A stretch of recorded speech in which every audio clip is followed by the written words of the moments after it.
unfortunately a lot of speculation in the media as well with respect and with regard to the health of Minister Maxie Cuffie and his condition.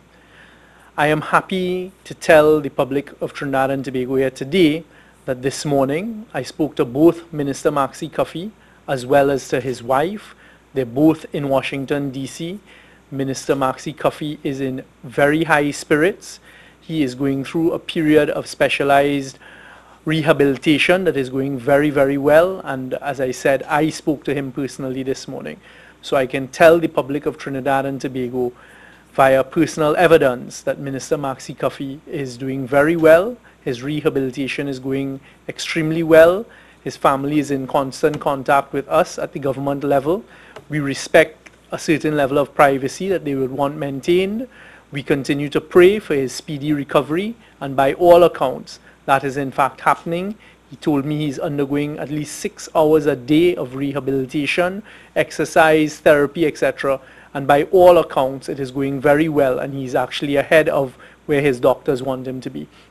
So on your behalves, that is the public of Trinidad and Tobago, as well as the government of Trinidad and Tobago, we continue to pray for Minister Maxie Cuffie for a speedy recovery, and may he return to Trinidad and Tobago in the near future in good health. And we also pray for his family and those of his friends, etc., that continue to support him.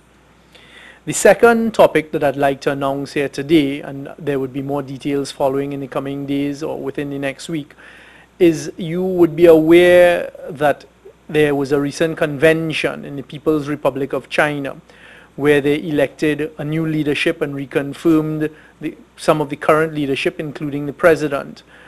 And coming out of that People's Republic of China conference, invitation was sent to the Prime Minister of Trinidad and Tobago to be one of 10 world leaders to attend high-level meetings in Beijing, China at the end of this month.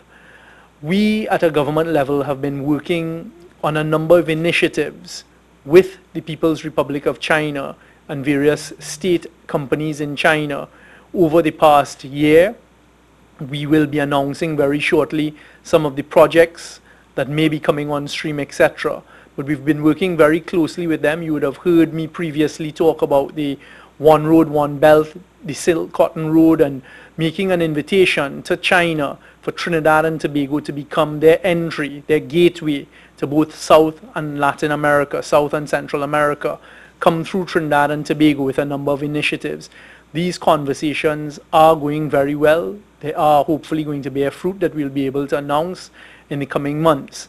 Very importantly, as you know, President Trump is in China right now, and coming out of that conference, the leadership at China looked around the world and decided they would like to meet with 10 world leaders. We're not at liberty at this stage to say who the other 9 are, but I'm pleased to announce that Trinidad and Tobago was chosen as the one from this region, and the Honorable Prime Minister Dr. Rowley has accepted that invitation. We were planning a state visit to China for next year's spring, their spring, which would have been in March of next year.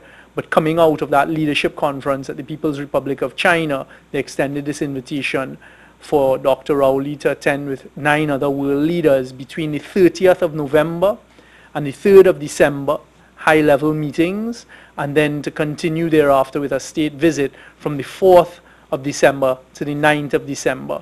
Having regard to the stage of the relationship and us building on this relationship with China, the Prime Minister immediately accepted the invitation. We're currently working out the logistics of the trip, and I can say that a very small delegation would be accompanying the Prime Minister, it being a state visit thereafter.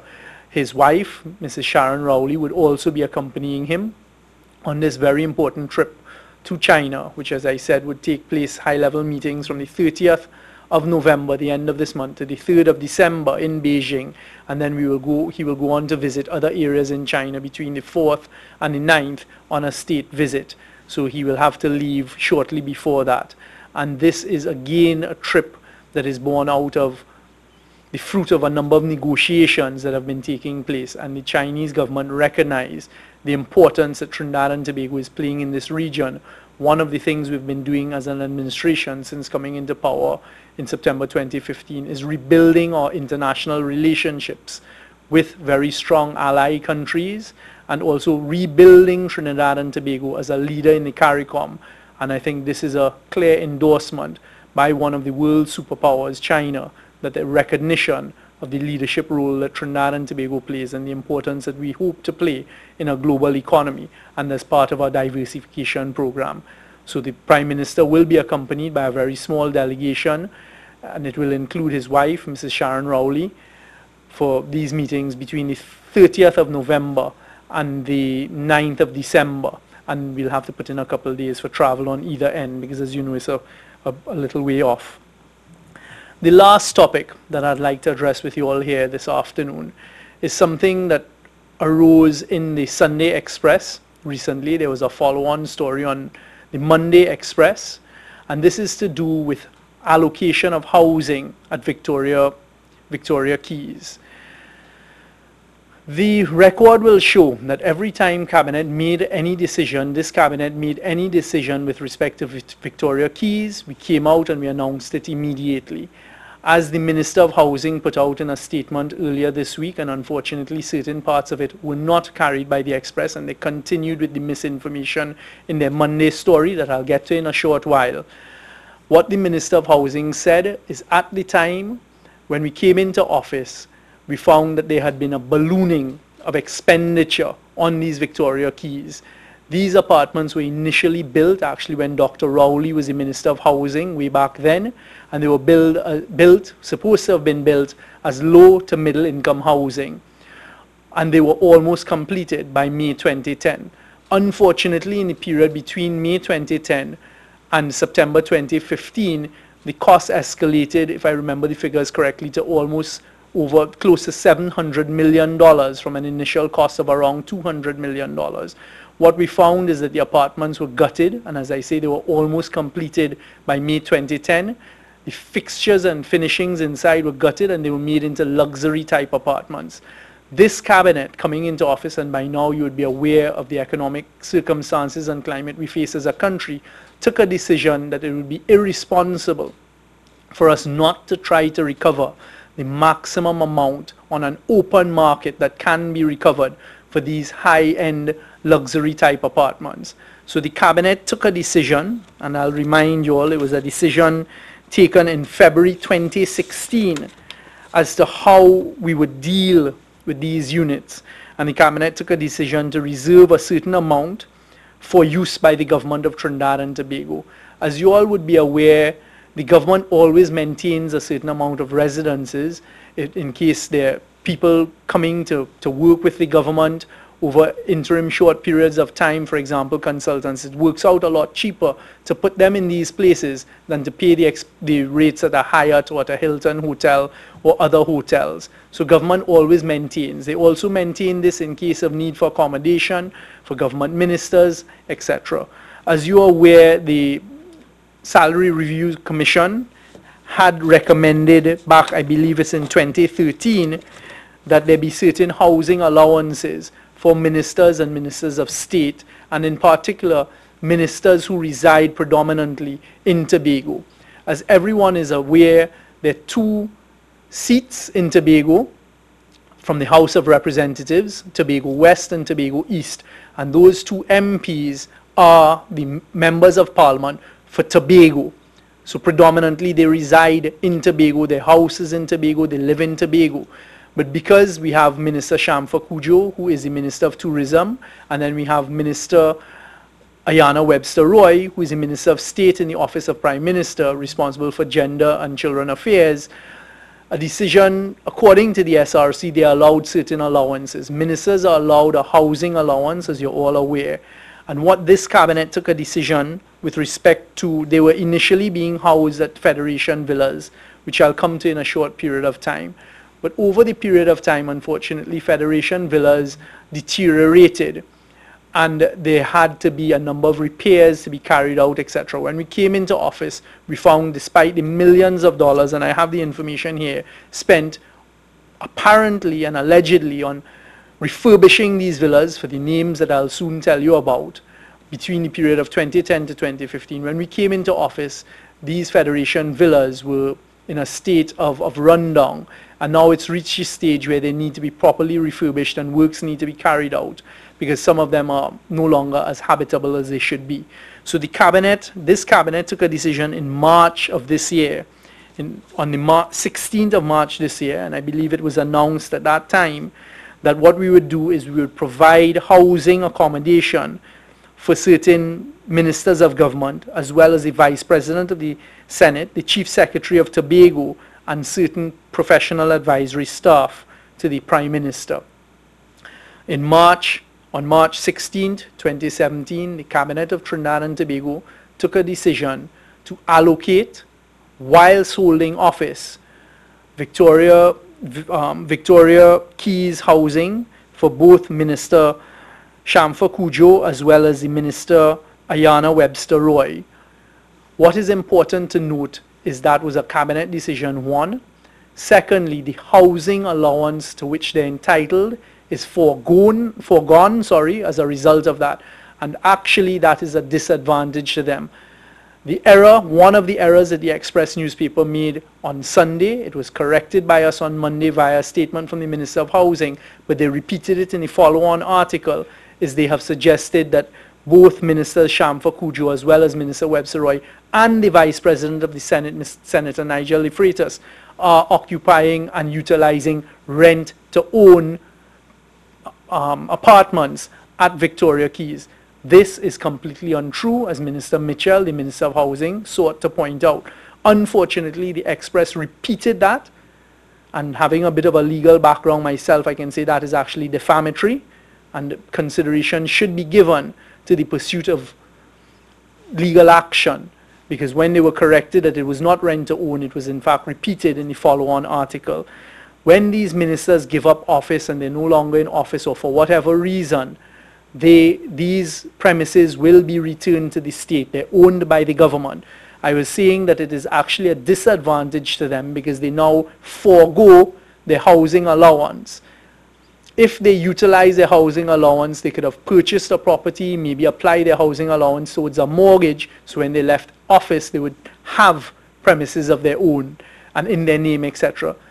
These ministers have not done so because the cabinet took a decision to allocate these properties to them. We would want them in comfortable surroundings and to be comfortable to perform their duties whilst in Trinidad and Tobago.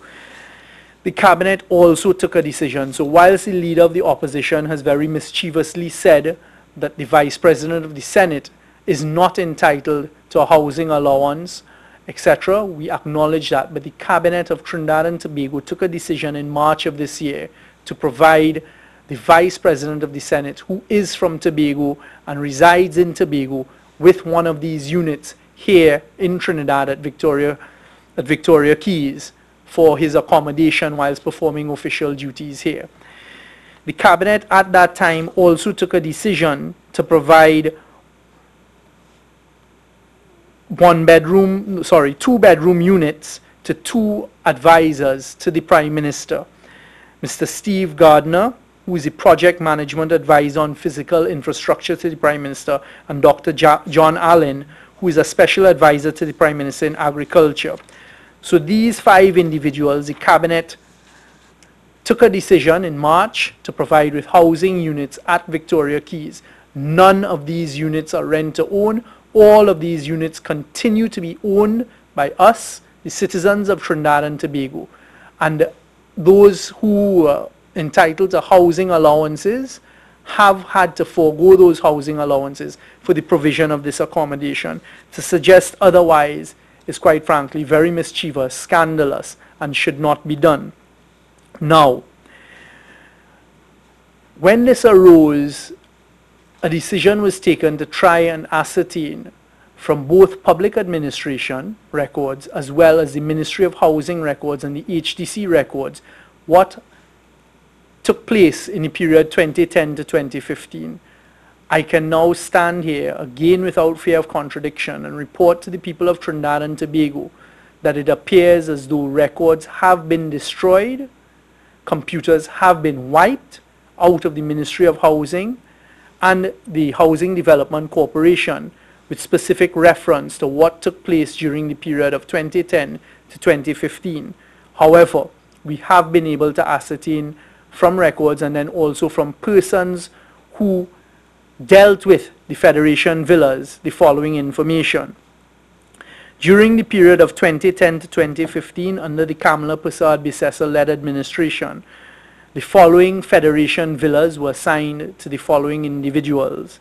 Firstly, a Mr. Dave Tanku. He was assigned villa number 15 at Federation Villas. A Mr. Shambal Singh was assigned villa number 5. Rudal Munilal was assigned villa number 10. Ashwat Jack was assigned villa number 3. Delman Baker assigned villa number 2. Vanilla Allen Toppin assigned villa number 8, and we're also doing some further investigation because we understand there may be hotel bills at the Hyatt for that period for some of these persons. Mr. Wade Mark and Mr. Jack Warner were also assigned villas but did not utilize them, so that was subsequently set aside. The then Attorney General, Anand Ramlogan, was strangely assigned 2 villas, 1 and 7. And Mr. Barry Padarat was assigned a unit at Flagstaff. One questions why these persons, and a certain number of them, were provided with these villas. We have done a search, as I told you all, under our administration, the 5 individuals who are now being provided with units at Victoria Keys pursuant to a cabinet decision. We have searched the cabinet records and we can find absolutely no decision taken by a cabinet with respect to any of those individuals I've just named being provided with housing at Federation Villas, which were constructed and designed as upscale townhouses for government ministers from Tobago, etc., or for Mr. Barry Padarat at Flagstaff. Interestingly as well, I have just had forwarded to me, and I did not have sufficient time to take a look at it. It appears as though Ms. Kamala Prasad Bisesa herself, who as you know has always been resident in Trinidad and Tobago, in a period prior to 2010, so it may have been under the Basio Pandey-led administration, was living in a unit at Flagstaff. The report that I've just had sent to me is about certain equipment, furniture, computer equipment, furniture, etc., that may have been assigned to Ms. Kamala Prasad Bisesa going missing, and a report and an investigation was done during that period in time. So we find as a government and as an administration it being very hypocritical and a non-issue being raised, perhaps it's because there's nothing to talk about, by the opposition to lead a frontal attack on these members of this administration who are at Victoria Keys pursuant to cabinet decisions. They did not ask for this. They did not put themselves forward for it. Also, the 2 advisors under this administration that I referred to who are being provided housing, that is a cabinet decision. One questions Mr. Dave Tanku, Mr. Shambal Singh, and Mr. Barry Padarat. What role is it that they played during the period of 2010 to 2015 that facilitated them being given access to these premises? I have also had provided to me the cost that was incurred during that period for some of these villas and the furnishing of these villas being maintained, the equipment being put into these villas being utilized by those persons I've just referred to, which totaled so far in this preliminary report over $6 million. And one questions what was taking place at that time. The security logs during that time show that a number of persons were also being housed there, foreign consultants, etc. There have been suggestions, and we're now following up on it, that computers were being taken to these premises at Federation Villas during that point in time and being wiped, etc. We are pursuing and looking into these things. So we now call upon the former administration to explain to the people of Trinidad and Tobago why wasn't a cabinet decision taken with respect to the provision of housing at these high-end level housing to these various people that I've named. Some of them have houses in Trinidad and Tobago. For example, Dr. Rudal Munilal, Mr. Anand Ramlogan. Why was he assigned 2 villas? Why was Dr. Munilal assigned 1 villa? And then it's quite hypocritical because we see here Ashwat Jack, who did not sit in cabinet, Delmon Baker and Vanilla Toppin Allen, who were the then members of parliament for the period between 2010 and 2015 for Tobago, being provided with, by us the citizens of Trinidad and Tobago, housing premises in Trinidad, presumably whilst they carried out their duties here in Trinidad. And one would recall that Mr. Baker, I think, was actually positioned in Tobago and running a ministry in Tobago at the time. So to come now and to suggest and to lead an attack on the government ministers under this administration who are only at Victoria Keys pursuant to a cabinet decision is something that we denounce and we criticize heavily. And as the paperwork shows, and cabinet has deliberated on it and taken decisions as are recorded for time immemorial in cabinet decisions, the same quite simply does not exist. And I was quite shocked when I set about to do an investigation to find that computer records have been wiped at the HCC, at the Ministry of Housing, and it appears as though files are not being provided out of the Ministry of Public Administration that had a role to play at the time. So far, we've been informed that these Federation villas were under the authority, the purview, and the maintenance and authority of Ms. Jolene John at the HDC, and the then Minister of Housing, Dr. Rudal Munilal. So perhaps now they can explain to us what it was that was taking place and why, in particular, Mr. Barry Padarat was staying at Flagstaff. We have also asked for further information to see who were utilizing any Flagstaff residents during that period of time, but as coming before you all here today, unfortunately, that information has not been provided to me as yet. So we would like to now just say that this is a non-issue with respect to our two ministers, the Vice President of the Senate and the two advisors to the Prime Minister. As far as we are concerned, every decision was properly taken by the Cabinet of Trinidad and Tobago, importantly recorded after a deliberation and a decision-making process. Those are the three issues that I came here to address with you all today, and now, as usual, I'll take some questions. The question, so it seems as though people were occupying these apartments in Federation villas. Correct. How did they get into such a state of disrepair that Mrs. Webster-Roy and Shamfa Cudjoe couldn't just use them now? That is a question that we're looking into, because as I say, the next stage that we move to is, well, let's see what money was expended there and what was the money expended on, and did those things remain after, etc. As you know, things require constant maintenance, and they, especially when they're being lived in, etc. My understanding, I haven't personally visited it, but what's been reported to me is they quite simply had fallen into some level and state of disrepair. 5 years or so? Well, it appears that way. I don't know, quite frankly, what was taking place there during the period of 2010 to 2015, but we've had a number of plumbing problems. They need painting. There have been a number of problems with the electrics and this type of thing, and the furniture, etc. I'm interested in the status of a cabinet decision. So you put quite a great weight on it, but I'm wondering if there are any other things that the public can keep track of, such as a list of rights of a parliamentarian, or even a list of persons who should be or entitled to good treatment, such as a vice president. Because a lot of times, like, we wouldn't really be privy to cabinet decisions. We will take your word for it as a gentleman here, of course, but we wouldn't be able to monitor it. So I think that there should be some sort of external measure, something that is stated, or maybe Integrity Commission could have a role in it, or something. Any thoughts? It exists. The first place you would go to is the Salary Reviews Commission that actually sets out recommendations for parliamentarians, amongst others, ministers, etc. As I said, ministers of state are provided with housing allowances there.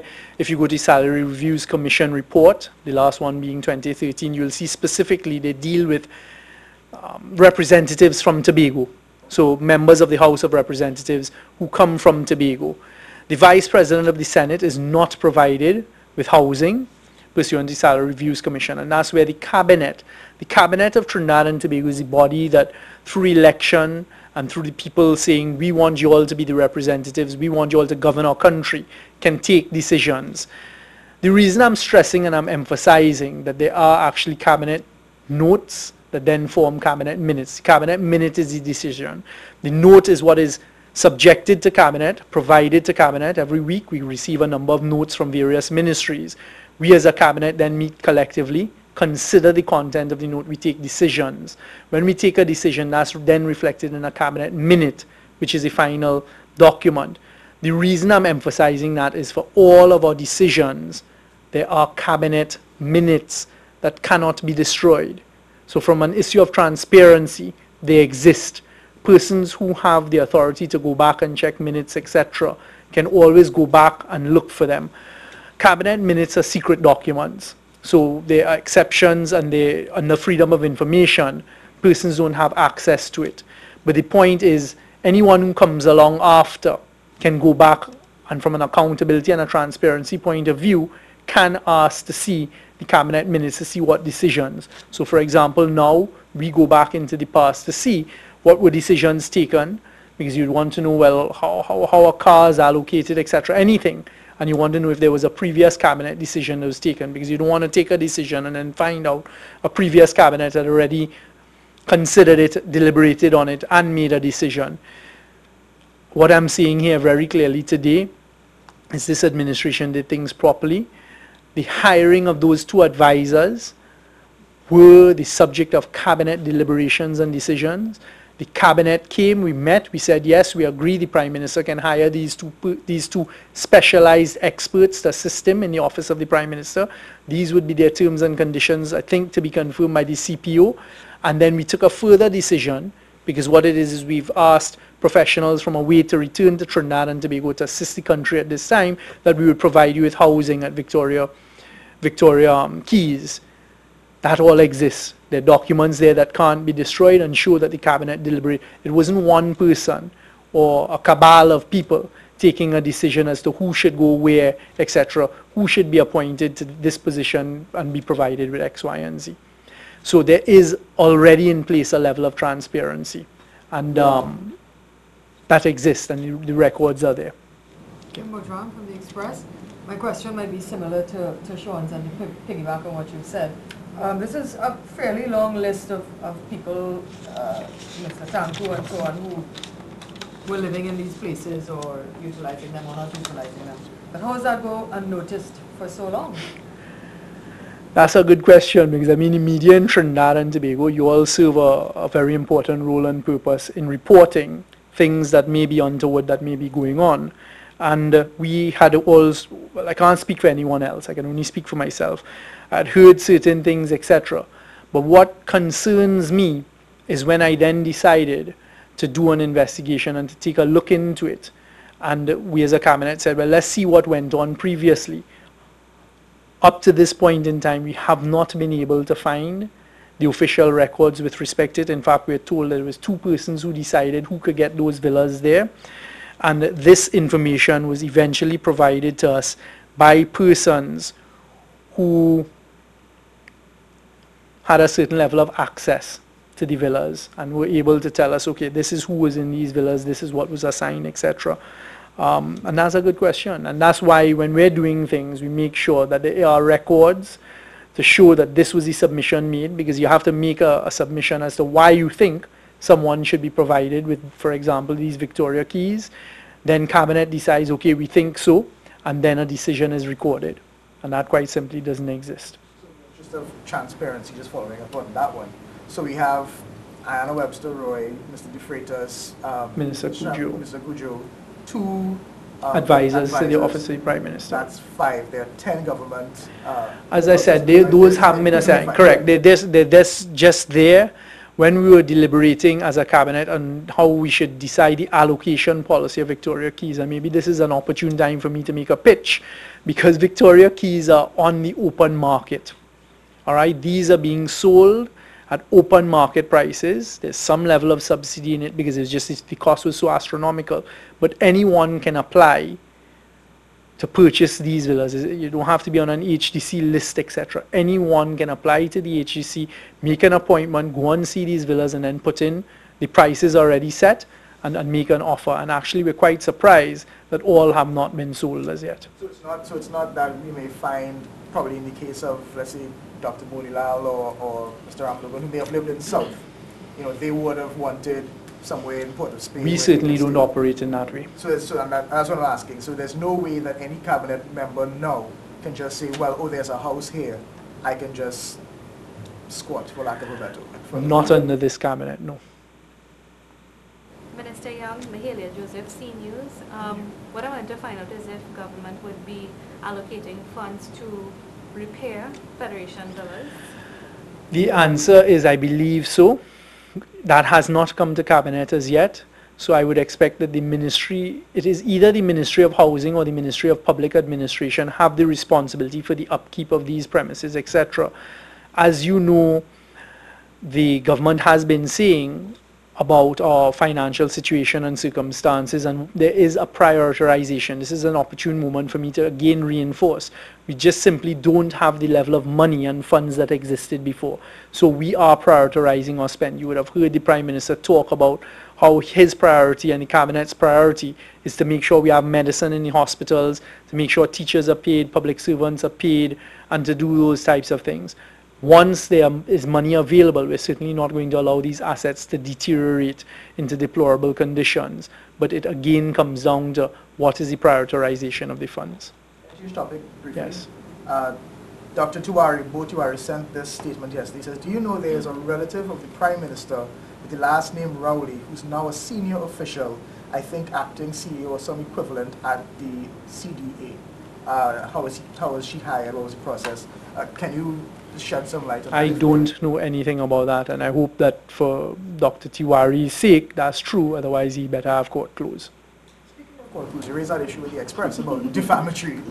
Are you taking any sort of legal action against them? They didn't defame me. If they did, I would. Are you pushing for I don't push people to take action. Yes? That's it? Well, thank you all very much. Much appreciated, and do take care.